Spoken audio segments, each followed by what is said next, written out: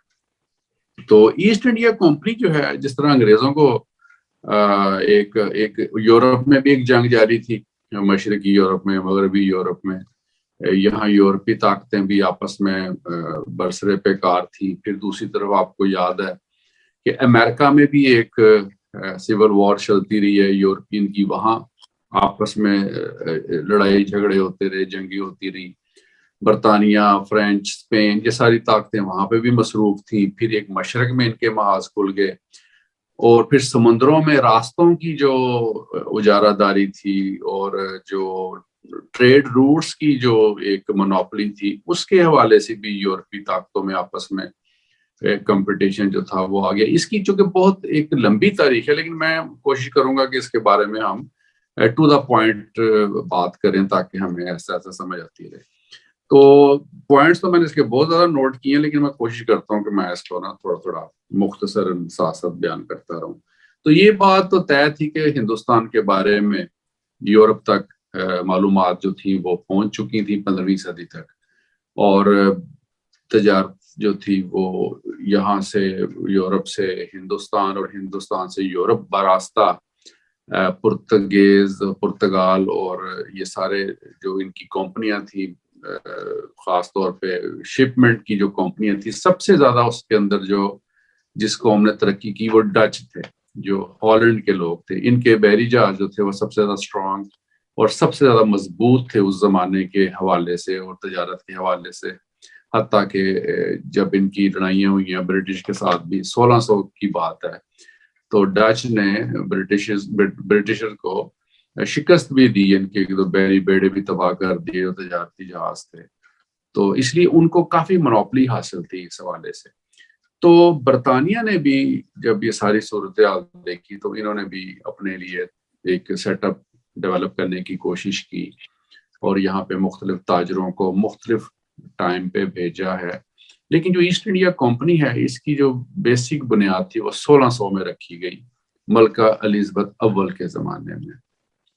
اور اس زمانے میں جب اس قسم کی کوئی کمپنی بنتی تھی تو اس کو حکومت وقت کی طرف سے واضح ہدایات ہوا کرتی تھی کہ آپ نے جس جگہ پہ جانا ہے تجارت کے لیے. ان کا بیسک جو اہداف تھے یا بیسک جو ان کا ٹارگٹ تھا وہ انڈونیشیا کے جزائر تھے. ٹھیک ہے، اور جزائر غرب الہند وغیرہ سارے علاقے بیسکلی ان کا ٹارگٹ تھے، اور ان کا خیال تھا کہ ہندوستان کے اس مقام کو اپنا سینٹر بن کے پھر آگے مزید جو ہے تجارت کے لیے جائیں گے.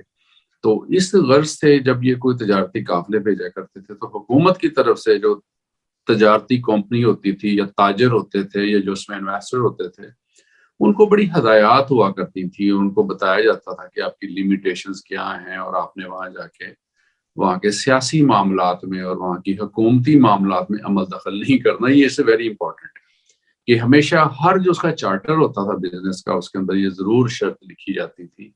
یہ پھر وہ کمپنیاں ہی ہوا کرتی تھیں، کمپنیوں کی پالیسیز ہوتی تھی. پھر آپ دیکھیے اس سے پیسہ جس طرح جنریٹ ہوتا تھا، پھر اس پیسے سے جیسے ایک امپائر کھڑی ہوتی تھی، پھر اس میں سیکورٹی کے مسائل آتے تھے. اس پیسے سے پھر لوکل پالیٹکس میں جو تھی وہ پینیٹریشن ہوا کرتی تھی. پھر اس پیسے سے نئے نئے طبقات نے جنم لیا، اسٹاک مارکیٹ نے جنم لیا، بینک آف انگلینڈ نے بھی اسی پیسے سے جنم لیا، فری مارکیٹ اکانومی نے بھی اسی پیسے سے جنم لیا. پھر ایک جو فری ٹریڈ کا، فری مارکیٹ اکانومی کا کانسیپٹ پیدا ہوتا ہے، اس کے پھر آگے سے جو کانسیکوینسز ہوتے ہیں، اس کے پھر آگے سے جو اثرات نکلتے ہیں، وہی پیسہ پھر جب اسلحے کی انڈسٹری میں جاتا ہے، شپمنٹ کی انڈسٹری میں جاتا ہے، تو اس کے بہت دور رس تک اس کے پھر نتائج نکلتے ہیں، جو کہ ہم نے ہندوستان میں دیکھے کہ ہندوستان میں جس طرح ان کا سارا امپیکٹ ہوتا ہے. تو ایسٹ انڈیا کمپنی ملکہ الزبتھ کے، جیسے میں بتایا، اقتدار کا زمانہ تھا، تو اس وقت تک ان کو کوئی دلچسپی نہیں تھی کہ انہوں نے ہندوستان پہ قبضہ کرنا. ان کا مقصد صرف یہ تھا کہ ہم نے یہاں پہ ایک اپنی تجارتی منوپلی قائم کرنی ہے، اور اس تجارتی منوپلی میں ہم نے پرتگالیوں کو، ڈچ کو اور ان کو اسپینش وغیرہ کو ہم نے شکست دینی ہے، اور ان سے اوپر ہم نے اپنے آپ کو ثابت کرنا ہے. تو اس دوڑ میں جو سب سے پہلے گوا کا علاقہ، جو آج کل کا ہم دیکھتے ہیں کیرالہ، کرناٹکا، جو اس زمانے میں کچھ علاقہ ریاست میسور میں تھا، یعنی یہ سارے علاقے جو تھے، یہاں سب سے پہلے بنگال کا جو علاقہ تھا، خاص طور پہ مغربی بنگال اور مشرقی آج کا بنگال، بنگلہ دیش، ان سارے علاقوں میں سب سے پہلے جو تھا نا، ان لوگوں نے آ کے اپنی اپنی پڑاؤ ڈالے، اور وہاں سے ان لوگوں نے، ان تمام قوموں نے اپنے اپنے جو ہیں وہ آغاز کیا ہے کہ کس طرح ہم نے آگے سے پینیٹریٹ کرنا ہے پورے ہندوستان کے سسٹم میں. تو اس حوالے سے کچھ باتیں مزید ہیں. اگر آپ نے کوئی درمیان میں بات کرنی ہے، پوچھنی ہے، کہنی، تو مجھ سے کر لیں پہلے آپ. شکریہ علی بھائی، بہت بہت. کچھ جو میرے پاس انفارمیشن ہے، جس پوائنٹ تک آپ پہنچے، میں وہ شیئر کرتا ہوں. 24 ستمبر 1599 کو سر تھامس مائٹ ایک بندہ تھا جس نے اس کمپنی کی بنیاد رکھی. یہ بنیادی طور پہ میوچل شیئرنگ کمپنی تھی. لوگوں نے $100 سے لے کے $200، 200 pound, 100 pound, 200 pound, 300 pound, 50 pound دے کے تو یہ کمپنی بنائی تھی. اس طرح ایسٹ انڈیا کمپنی یوں بنی تھی، اتنی اماؤنٹ سے اور اتنے لوگوں کے پیسوں سے. سن 1600 میں جیسے علی بھائی نے ذکر کیا، الزبتھ فرسٹ نے اس کو مونوپلی کے رائٹس دیے تھے انڈیا کے ساتھ ٹریڈ کرنے کے لیے. انڈیا کے ساتھ صرف یہی کمپنی ٹریڈ کرے گی. تھوڑا سا الزبتھ فرسٹ کے بارے میں بتاؤں کہ یہ جو بادشاہ تھا ہنری دا ایٹھ، جس نے چرچ آف انگلینڈ کی بنیاد رکھی اور انگلینڈ کو الگ کیا تھا ویٹیکن کیتھولک عقیدے سے، یہ اس کی دوسری بیٹی تھی. اور اس کو یہ پہلی، آپ اس کو پروٹیسٹنٹ کوئین کہہ سکتے ہیں انگلینڈ کی. اس کا کافی لمبا رین تھا اور کافی انگلینڈ اس کے دور میں ترقی کی. اینی وے، واسکو ڈا گاما 1498 میں آتا ادھر، اور 100 سال تک جو پرتگالی ہیں، وہ یہ ٹریڈ روٹ خفیہ رکھتے ہیں. مطلب یہ اتنا سخت کمپٹیشن تھا کہ تقریباً 1498 میں پہلی دفعہ واسکو ڈا گاما یہاں پہنچا، اور بریٹن یہاں پہ 1600 کے بعد آ. تو پورا 1500 کا جو 100 سال ہے وہ پرتگالی، مطلب اتنے کلوزلی گارڈڈ سیکرٹ ہوتا تھا یہ، کہ یہ ٹریڈ روٹ کسی کو اور کو پتہ نہ چل جائے.